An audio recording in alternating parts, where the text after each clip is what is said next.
आमा के लिनु गजब जस्तो यो हजुर यो मिठो मिठो मिठाई हो यो खाने भने स्वाद आउँछ के हो कस्तो आउँछ स्वाद एकदम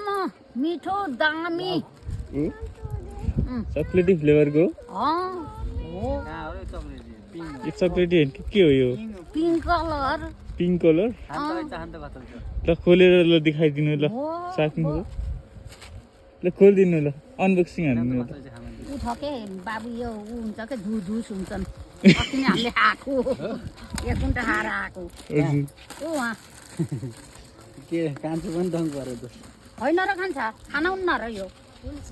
हुन्छ कि हुन्न भाइ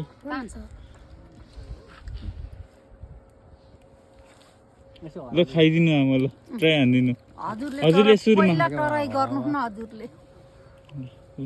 तान्नु खायो घरमा कति खाए चिनीबाट बनेको हो के यो बरु आमा ल बाबा ल भाइ ल अहिले राम्रोसँग बेच है ल ल टिकटक बनाऊ